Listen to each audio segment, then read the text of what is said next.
just say testing, testing, 1, 2, 3? Testing, testing, 1, 2, 3. Okay, what's today's date and what's your name? And when were you born? My name is Marilyn Gartelmann Quiroz. Today's date is August the 8th, 2016. I was born May 2nd, 1941 in Burnside Hospital. And what was the issue with your birth date and the birth certificate that you told me about? Dr. Horwitz, who delivered me, was an acquaintance of my mother's. She used to clean his house. They lived right on 113th and Forest, and that's how they became acquainted. I think that probably he went to Byers Restaurant where she worked, and that's where they must have first met. And what's the issue with the date of your birth? I don't know what, maybe something was on Dr. Horwitz's mind, because he wrote on my birth certificate that I was born April 2nd, 1941. But I was really born May 2nd, 1941. But in order to save all the confusion with Social Security, I said, okay, April 2nd, 1941. So who were your parents? What were their names? My mother's name was Sophie Szczerbiak Gartelmann. My father was Richard Charles Gartelmann. And your father, where did he come from, and what was a little bit of his history? My father was born in Bremen, Germany, and he came here when he was 19 years old to live with his Aunt Anna and her husband, Charles Dam, or Dom. And where was he born at again? Bremen, Germany. And do you know what his parents' names were? His mother's name was Maria. His father's name was Heinrich. And did he ever tell you what it was like to live in Germany before he came over here? He didn't really talk too much about that, except that he had one brother and 4 sisters, and they were poor. And I know that they had a little lot and they grew their vegetables, and I guess that's how they survived. And what was the reason why he wanted to come here in the first place? I don't know. Okay, you don't know? Didn't say I don't know why he wanted to come here. I think he just was an adventurer and he wanted something different. And I think he came here, what, in 1931 first? The early 30s? I think he came in 1931. And he had relatives here? He only had his aunt, his Aunt Anna. And I can't remember, how was Anna related to him? I don't know how they were related. I think she was either his father's sister or his mother's sister. But then if you don't know, just say I don't know. But then he had Uncle Carl here. Oh, I forgot about him. Yeah, I think Uncle Carl had to be his dad's brother. Except his name was spelled a little bit differently, though, right? He only used one N? That has nothing to do with anything. And so what did Uncle Carl do for a living? He worked at Pullman shop. He was a manager at the Calumet shop, which was a branch of Pullman. And do you remember anything about Uncle Carl? I mean, do you remember, because he was older by the time you met him. Yeah, I don't remember anything except that he and his wife Margaret lived on 107th Street, and I may have seen him 3 times in my life. And what was your dad's job when he came here? I don't know. Where did he work? I don't know before Calumet shop. He worked at Calumet shop, though. He worked at Calumet shop, but I think that I don't know what he did before. And do you know what he did at Calumet shop? He was a joiner. And who was your mother, and what was her background? My mother was Sophie Szczerbiak, and she was born in the Blockhouse on 113th and Langley. 113th and Langley. And she went to Pullman School, and then she went, I think, 1 year to Curtis High School over on 115th and State. And who were her parents? My grandmother, Mary Szczerbiak, was her mother, and her father was Michael Szczerbiak. And her father suffered from alcoholism, and you only met him a couple times, right? All right. When were the times that you remembered seeing him? The first time I remember seeing him, he was standing in the building at 112-52-54 Langley, and that's all I remember. And do you remember what he looked like, or anything like that? Well, I was young. I don't remember. And then, what was the other time that you remember seeing him? When my father and my uncle Steve took me with them to go see him when he lived in on 12th Street or somewhere around there, Skid Row. And I remember that he had one room, and I remember he had a heating plate, and his bed was like a 3/4 bed, I think. And at the head of the bed was a radiator, and on the radiator he had a rasp. And I remember that he held it, and he said that was what he used for protection. And what Skid Row, is this like a single room occupancy situation on Skid Row, or? Yes. That was where like poor men or homeless men went, right? Right. And then, but he was, you had said that they told you about a situation where he became violent with your grandmother, and then the aunts and uncles had I'm not going to say that. Okay. What was your grandmother's name, and what was her story? My grandmother's name was Mary Szczerbiak, and she was the youngest. She had 7 older brothers, and she came here from the Ukraine. And do you know anything about her background or where she grew up, or? No, I know nothing about it. If she did say anything, I don't remember. All I know is that she was the youngest, and she was the only girl. And she lived on a farm, though, right? I guess. I don't really know. And so when she came over here, she was already married, or do you remember how they met? Or I have no idea how or why, if they were married before he came to the United States. I really don't know. And did she work while she was living here? Yes, she did. She worked at the Tivoli Theater, and in her later years, she worked over at Verson Steel over, I think it's near Stony Island in 91st or 92nd Street. She also did a little cleaning at Gately's People's Store with Mrs. Mochnick, who was her next door neighbor and was also Ukrainian. And what was the you had a good story about her working at the Tivoli Theater. When she worked at the Tivoli Theater as a cleaning woman, I know that I remember her taking me once, and I was really happy because I got in for free. I don't remember if we saw a vaudeville act or if I saw a movie while she was working. That I don't remember. I must have been very young. I know we took the streetcar from, I guess, 113th all the way to 63rd and Cottage Grove, where the Tivoli was. And she, probably before I was born, when she was cleaning there, Sophie Tucker performed there.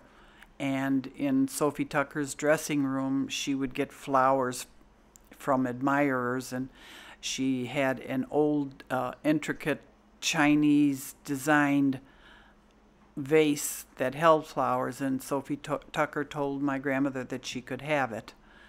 And my brother has that vase right now. And who was Sophie Tucker again? She was the last of the Red Hot Mamas. She was like a singer. Like a singer, yes. And then, so how many brothers and sisters did your mother have, and what was the lineup? My mother had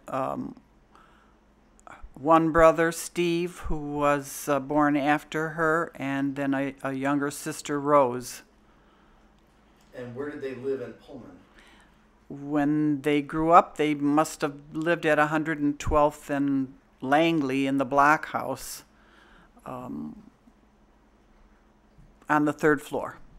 And your grandmother did something with shoes that she found at the Tivoli Theater. Oh, when the dancing girls would wear out their dancing shoes, they would give them to my grandmother, and she would take the taps off of them and dye them black so that she and my mother and my aunt would have shoes because they were so poor. They had practically nothing. And your grandmother would help other immigrants in the neighborhood, right? Something about letters or something? Yes, my grandmother had in the Ukraine gone to school to, I think she said, the equivalent of about 6th grade. And she was very smart, so she knew how to read and write. And when she came here, she would help the Ukrainian and the Polish and Croatians, I think, I'm not sure, write letters back home. I imagine that she helped them because they did not know how to read or write. I don't know that for sure. Now, was she religious? My grandmother was very religious. And what made you think she was religious? I mean, because she went to church every Sunday. She went to church every Sunday? Yes, over at St. Peter and Paul on 92nd and Avalon. And she raised the 3 kids pretty much by herself. Pretty much, yes. Where did so they lived in different locations on Langley, or they lived in? I don't know when they moved to the building that I grew up in on 112, 52, 54, but before that, I don't know when they moved from 113 in Langley in the Blockhouse where my mother was born to the one that we have pictures of at 112th and Langley, the Blockhouse there. That is no longer there. And your grandmother, what was her personality like? She was a very happy woman. Because she had a difficult life, she had a very difficult life, but I wasn't there to see them difficulties, and all I remember was that I adored the ground she walked on. And when we lived on 112th in Langley, she and Uncle Steve lived upstairs, and my Aunt Rose, and she was married then, lived right next door.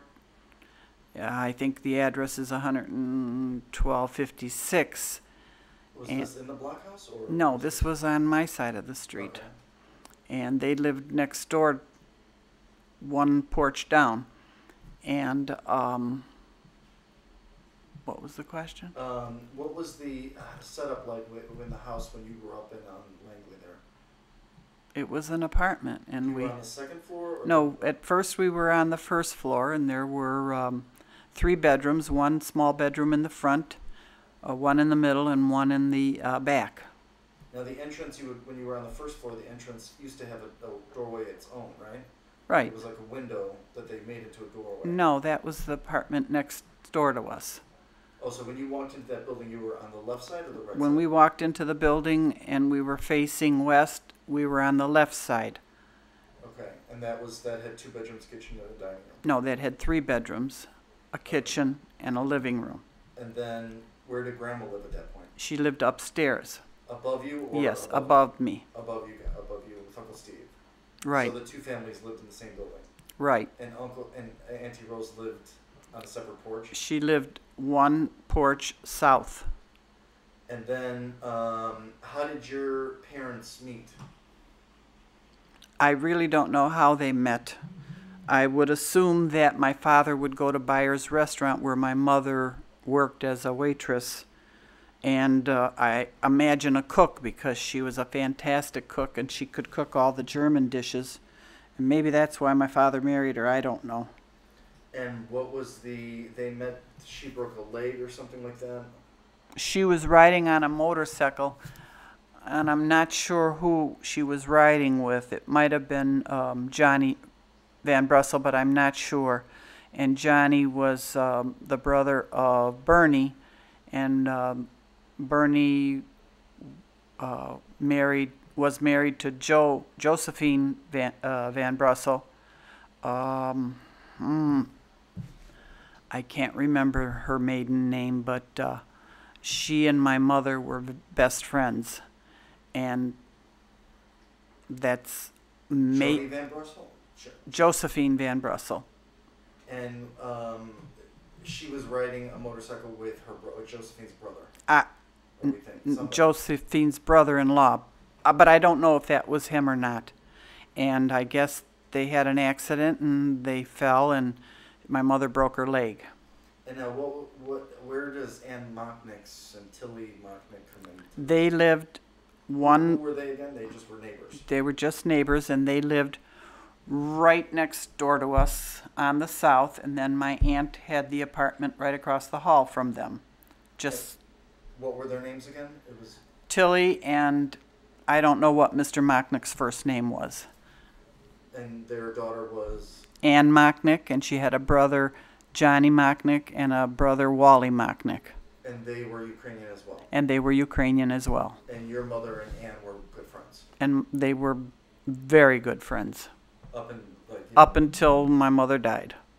And then, so Grandma met Grandpa, and they got married in 1934, I think, in Crown Point. And then, where did they live when they first got married, and how did they start a family together? I don't know. I wasn't around.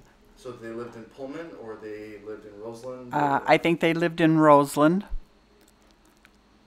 And then they had your brother. When was your brother born? 1937. And then I think they lived in that house. When did the Judita house in Roseland come into effect? I don't know. Where did they live there? They lived there when you were born, or? I don't know when they lived there, when they moved over there. I have no idea. That was on Edbrook. That was on Edbrook, 110th and Edbrook. And they were renting from who? They rented their little flat upstairs of Judita Favero. And Judita had a husband named Pete, and he worked at Calumet Shop. And maybe that's how they knew about the upstairs being for rent. I have no idea. And then, when was okay? So your brother was born, and then you were born 4 years later. And then at some point you moved back to Langley. Right. And then who were your friends when you were growing up? I remember Kenny Iberg. And, Judy Van Brussel, because she was Josephine's oldest daughter, but she was a couple of years older than me. She might have been like Dick, that age, I'm not sure. And, let's see, Kenny Iberg lived on the corner, south, on the corner there. And, Barbara Pagliaro, her grandmother, had the house next door to Mr. Simonini and Mrs. Simonini, Elvira and Dina's parents. They were Italian.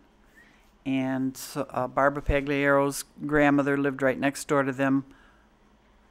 And she was my friend. And Pat Norrish across the street. But this is when we were already of school age. I don't know who I had as far as friends. And a little bit further down were all the Ackerman kids, and we played together. But that was like when we were maybe 6 or 7 or 8 years old. what was the neighborhood like? Was the neighborhood kind of run down at that point? Yeah, it was well, I don't know. To Whenever I me, see the photos, I see the grass was gone. It was all dirt.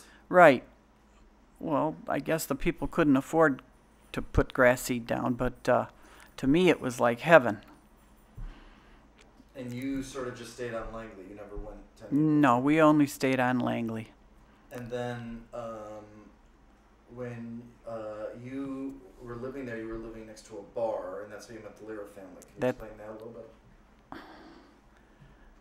Before, right next door to where we lived was a bar called the Tumble Inn, and that was owned by Maria Valenti, and Lillian and Ted Valenti lived upstairs in the building that we lived on the north apartment, and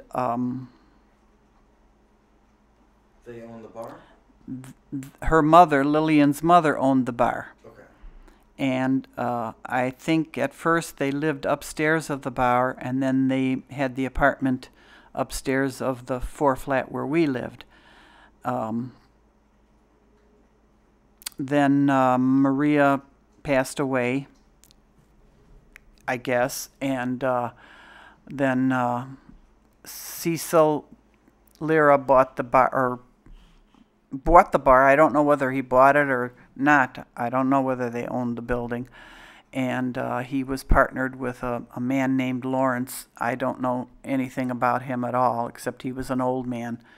And that's how the Liras lived in the Blockhouse across the street, and I knew them, the kids, from there. But once they moved on to our side of the street, then Charles and Annie, Shirley, and then Bobby came along. Were they living across at the? He owned the bar, but they were living across the street at the block. I think so. I don't really know all that. And then you always talked about the waking up and hearing noises, and that's why you don't really drink at all.